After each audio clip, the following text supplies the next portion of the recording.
365 दिन लो अपने पति की खाट खड़ी करके रखे है, मरता नहीं गिरता नहीं, नू नहीं करता, फलाना ठिकाना, मेरे माँ बापू ने मुझे मार दी, फांस दी, ठीक, ये उनके शब्द होते हैं। लेकिन मैं माताओं बहनों से एक बात पूछना चाह रहा, 364 दिन तो तुम खूब ऐसी की तैसी रखो, 365 दिन करवा चौथ के दिन तुम पतिव्रता बन के उनके उसके नाम का व्रत रखती हो। मेरी माताओं बहनों एक सवाल का जवाब देना, अगर पति की लंबी, अगर एक दिन का व्रत रखने से पति की लंबी आयु होया करती, तो शायद इस देश में जितनी मेरी माताएं बहनें करवा चौथ का व्रत रखती है वे कभी विधवा नहीं होती, सदा शोधन रखती है। और जब करवा चौथ का व्रत नहीं रखती वे तो सारी विधवा हो जाती, उनके तो सारे पति परलोक सिधार जाते हैं। अरे जिस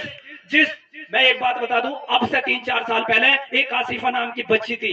हनुमान जी को सबसे बड़ा ताकतवर बताया गया इस देश के अंदर, सारे 33 करोड़ देवी देवताओं में। अनु भाई उसने वो उठा लिया था क्या हो पर्वत, ठीक, जब जड़ी बूटी लेने गया था लक्ष्मण के लिए। जब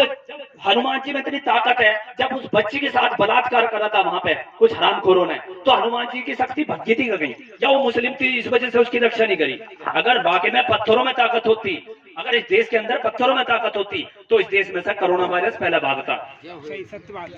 लेकिन साथियों, मैं पूरे सभी माताओं बहनों से, बड़े बुजुर्गों से एक निवेदन करना चाह रहा जी, 14 अप्रैल को हम लोग गढ़ीपुरा में एक कार्यक्रम आयोजित कर रहे हैं जो परम पूज्य बाबा साहब के जन्म दिवस पर, और उसके बाद 2 अप्रैल भारत बंद हुआ था SC/ST एक्ट को लेकर, उसी के साथ जो 13 लड़के शहीद हुए थे इस देश में, जो 13 लड़के शहीद हुए थे भारत बंद के दौरान,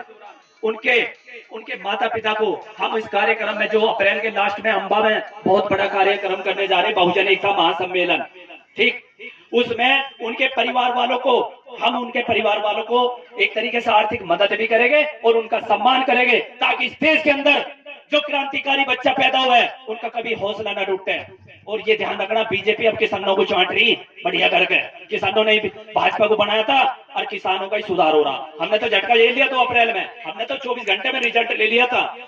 ठीक, हमारा फैसला लेना पड़ा सरकार को, लेकिन किसान बेचारे आज खून के आंसू रो रहे हैं, उन्हें भी पता लग रहा। यूपी और हरियाणा दिल्ली में जाकर देखो। तो हमारा तो ये निवेदन है, इस पाखंडवाद से अगर बचना है तो शिक्षा को आगे बढ़ाओ और इस देश में से नशे को सबसे बचाओ। आज छोटे छोटे बच्चे ड्रग्स, अफीम, डोडा ये चीज पीते हैं। अब हमारे ये बेचारे संत लोग हैं, इतने संघर्ष कर रहे हैं अपना घर परिवार छोड़कर, इनकी भी हिम्मत मानो कि आप लोगों को जगाने का काम कर रहे, नशे से बचाने का काम कर रहे। और एक निवेदन और कर रहा जी, जितना पैसा हम, जैसे मृत्यु भोजो है ना, खूब दबा का खाना खावा है, अपने घर तो मिलता ही नहीं, तो मैं